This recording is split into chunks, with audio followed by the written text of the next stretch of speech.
So I'm working on covering my mixed media journal I picked up at Michael's. You can see it's a chipboard album, and it comes with various papers inside. I'm going to use this Victorian Treasures. I picked this up at Tuesday morning, and I've already cut down my cover page.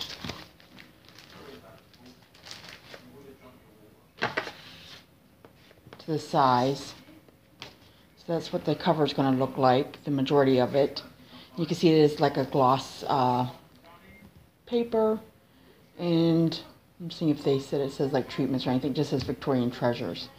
But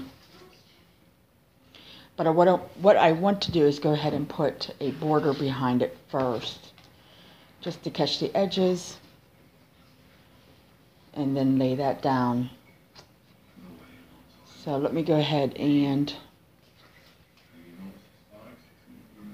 make sure I get this measured correctly. I think I'll still have that there. I won't be able unless I put washi tape or something and cut around it, but I'm not really worried about that. I'm just looking more to have some border underneath the paper. So let me go ahead and measure that real quick and cut it.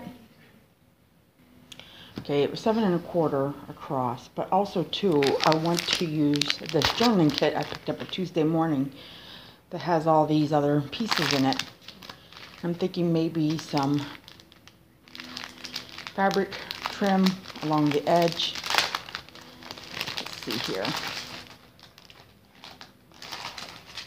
I don't know if I want to go for a collage look or what exactly I want.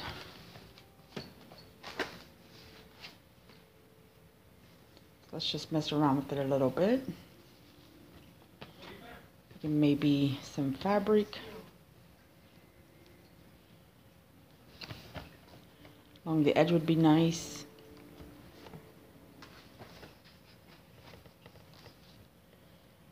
I think I would glue that down afterwards. So let me go ahead and glue this border down real quick. And I'm going to use my this to that tape because I like it with the adhesive that it gives me. And well, I don't think I can get that back up. Nope.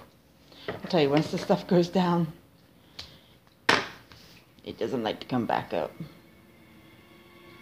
I did not mean to waste it like that. Let me move this book.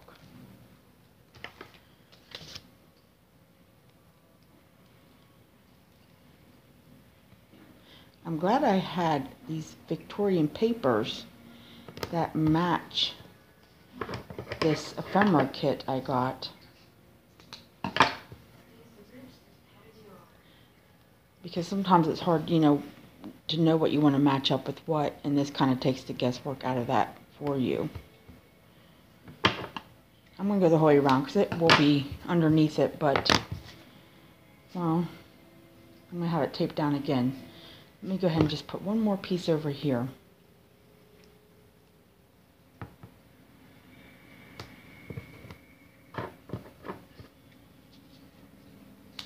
And this is double-sided tape. So you just got to peel up the one side. I'll show you when I'm done here. I've been working on the inside as well. Just I want to store my die cuts in there and my embossing folders. I thought about putting my stamps in there, but I think it'll make it too bulky. And then I figure I can hold my journaling cards in there if I want.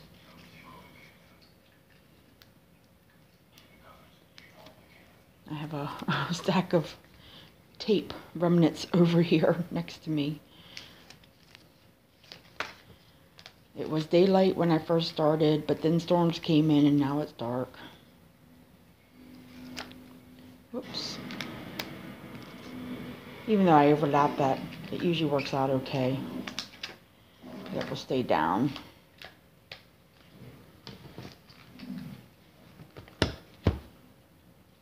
Make sure I get that one up top. So let me get my corner here.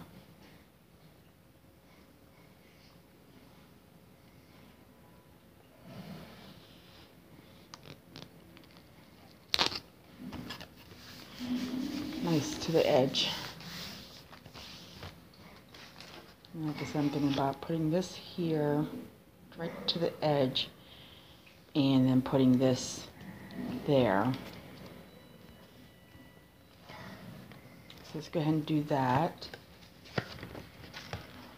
I'm going to make sure I add enough tape to this because it will be, you know, handled quite often with my hands, and see I'm out of that right there. Let me stick that right in the middle. Let me go get another roll of tape. Well, the good news is I just picked up another roll at Tuesday morning a couple days ago.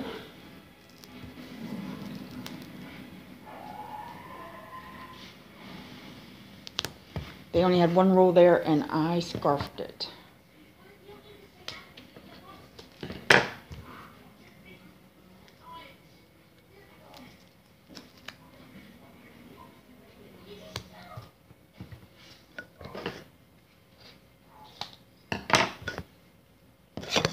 Get ruler out of the way.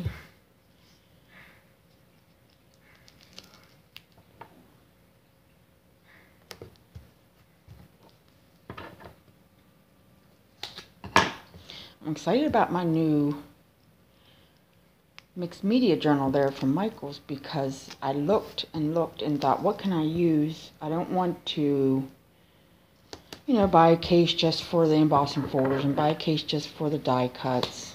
I want to make do with something I can just grab and keep on hand. I know this is a lot of tape, but I don't want this to move. So a lot of tape it shall be. All right, let's get these backings off.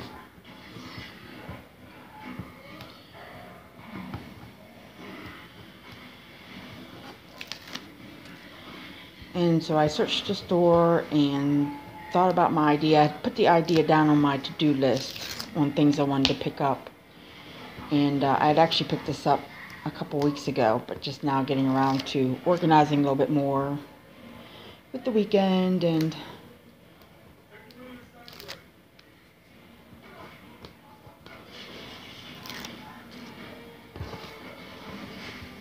I got time to sit down and craft. Last piece coming up. Ooh, this stuff smells potent. Where is my, you know, when you're trying to look for something. My balloon picture. Oh, it's on the, oh my goodness. It's right there.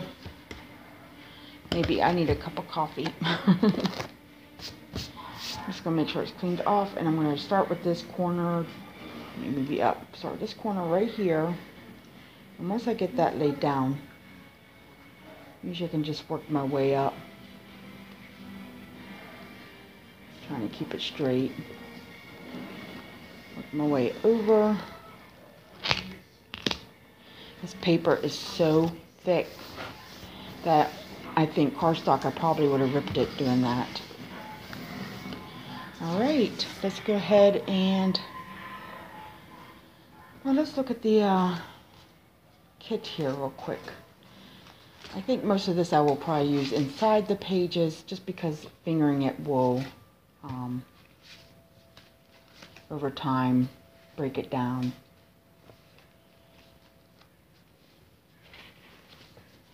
There is the ephemera pieces. And I can also use this just in a journal period. I don't have to use it on this. I just wanted to get my cover down here and add a little something to make it cute. I wonder what glue I should use to hold that down. That looks like it could use a trimming. Or I wonder if I should wrap it and take it inside. That might be a smart idea. Let me grab some tacky glue. Okay, grab my Aleene's tacky glue because I don't have any other fabric glue to use.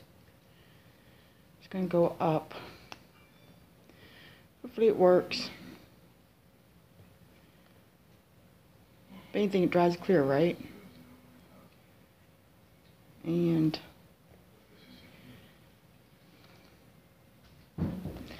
why is it doing that? It's like there's a clog or something.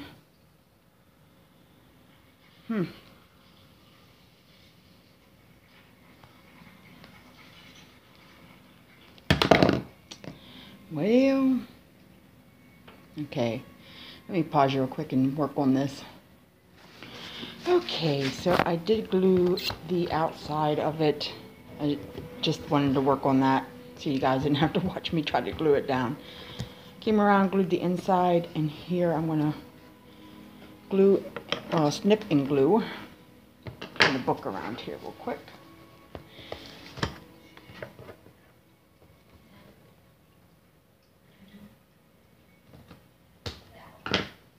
We'll put that aside as scraps and go ahead and get a little more there to hold that down.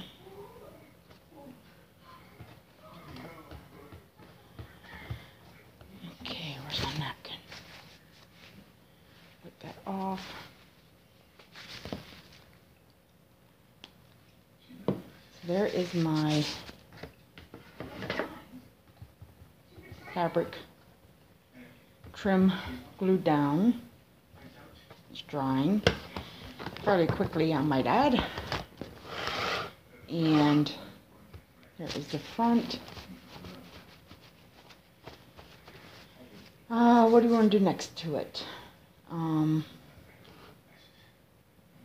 could just leave it like that. I could add embellishments. What I want to do though is take one of these loop pins by Jim Holtz and Tim Holtz. Why do I keep saying Jim? Because it looks like a J, but it's Tim. That's not how you make a cursive T. But anyways, I hear they're bringing cursive back to school. I don't know if it ever left, but I hear they're bringing it back because it's a quick way of writing. I don't know, what about you guys? I do a cursive print. So I'm going to get one of these pins out. I want to make sure that's closed back up.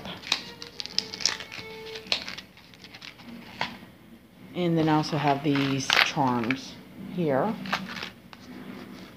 We'll just take a shot in the dark and whatever my finger grabs we'll keep and use.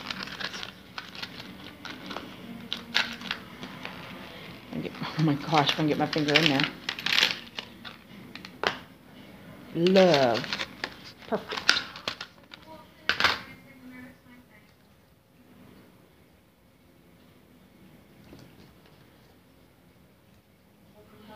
And you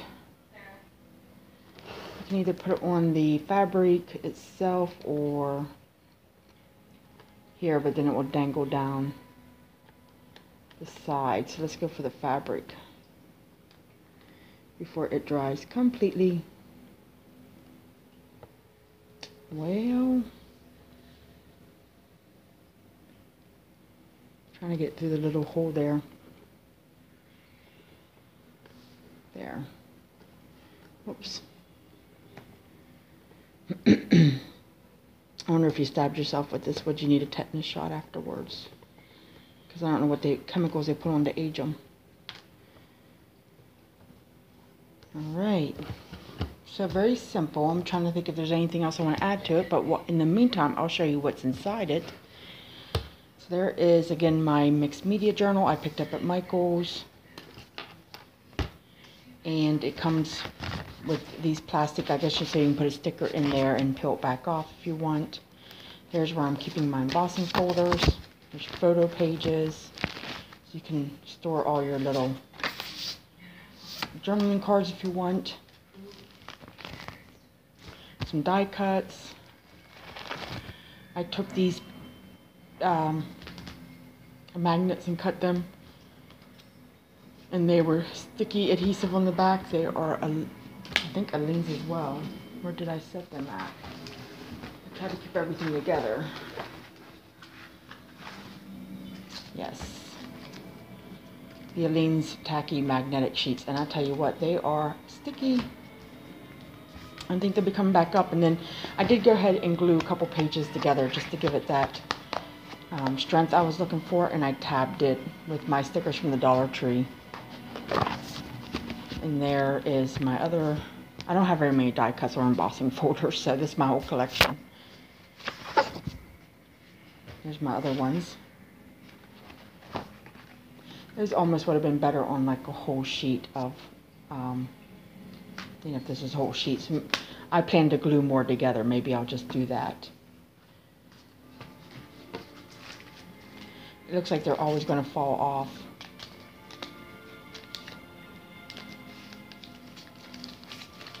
So that's how it comes, and it looks like it would almost be better like that. So that's food for thought right there. Let me take those away. And then put another tab and glue those together. I added a pocket here. I was going to try, well, I tried to put an embossing folder in here, and it just would not fit too well. So now it's a pocket. And again, I think I glued these pages together. I did. These are thinner. And then I made a pocket there to put my embossing folder in. And one there. And I'm using all the paper in the Victorian Treasures. And it repeats itself. So it starts with a clear sheet, a pocket, photos, white paper, craft paper, and again. So I'm thinking I could just make little journaling pages too in here, just for something to look at when I'm flipping through it. Like, oh yes, I remember that. I remember when I did that. That kind of thing. And I'll show you real quick. Put that over here. See how thick that's getting? But I like it because this is fat and it can take that thickness. So there's my Dollar Tree stickers. There's some more of that tape on it. There's the tags I used. I thought these would go well with this paper. And it is one-sided. So 2 of that. And this paper is very heavy duty. I don't think it has the weight on it. You can see there I can cut out and use as treatments or accents. That one. And this one here, you can see it does have like skulls on it. There's 2 of them that have that. I think there's only, yeah, there's 2 of those. I thought it was 1. 2 of those, 2 of those. Maybe there's only, yeah, no, there's 2 of those too. Huh. And then there's the other one I was talking about that has the skulls on it. So, anyways, that is my journal I'm working on. Always a work in progress, right? But thanks for joining me. Hope everyone's having a great day. And as always, thank you for watching. Bye.